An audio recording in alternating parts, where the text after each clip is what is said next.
Welcome, Greg. Evening. New topic. Oh, by the way, next time I'm going to sign up for 25 different items so I can hear myself ramble longer than otherwise would be permitted. 14E. I noticed there's a field trip for multiple days to Catalina. Sounds nice. 3 days in Catalina.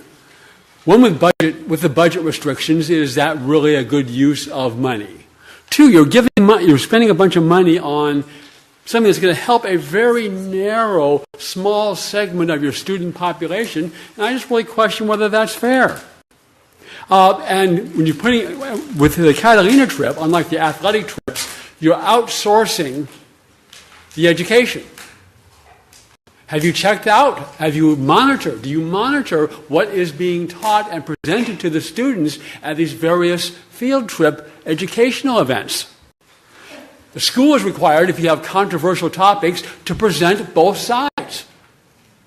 If they do that in this Catalina trip, talking about the environment and the ocean, is the same rule apply when you outsource the education? And you should make sure that it is, because your job is to educate, not indoctrinate. Related to this, item G, the Hawaii trip. Again, that would be wonderful to go to Hawaii. And congratulations, if the volleyball team deserves it, great. But you're spending a whole lot of money on a very narrow range of students. I really question whether that's really fair or not.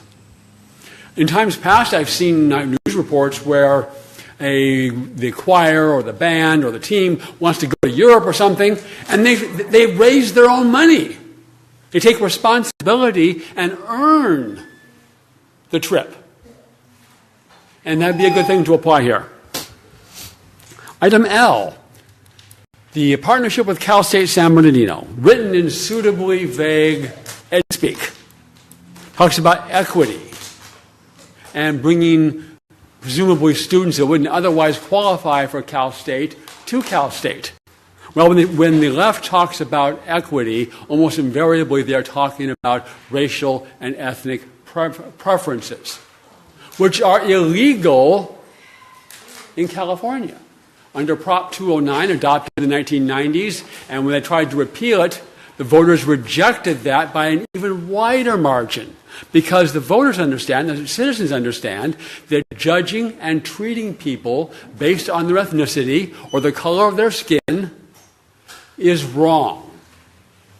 It's also a practically wrong policy, because if students are not prepared they can't qualify otherwise for a university other than by their racial or ethnic identity, then they may drop out. They may not be able to succeed at that. And that often happens where they admit the people based on those criteria, and they can't keep up with people who got there based on merit and competition.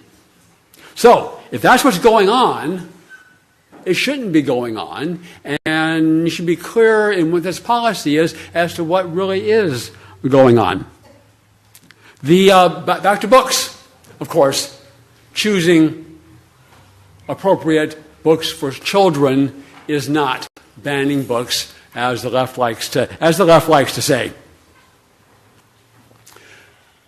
We have seen that these librarians, who are supposedly so well trained, have allowed into the libraries grossly graphic, sexually inappropriate books for children. And we elect you, the school board, to run the schools on behalf of we the people. And ultimately, the responsibility for what's happening in the schools lies with the 5 of you. Not with unelected librarians, not with staff, not with the superintendent. They all work for you in running the schools on behalf of we the people. So I commend you for adopting your book policy, and the next policy of, because many of these books we get in there, how did this get in here? We have no idea who approved it. And if the librarians think this particular book is good, They should be willing to put their name, and yes, I think this is good because. And then the principal will look at it and decide whether it's appropriate, and ultimately, if there's a challenge, it comes to the elected school board members, as it should.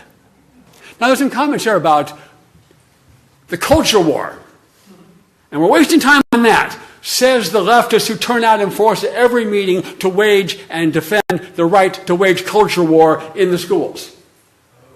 They talked about the weirdos. Well, the weirdos are the ones that want, you see this all across the nation, not just in Redlands, all across the nation, that want to sexualize children from the earliest age.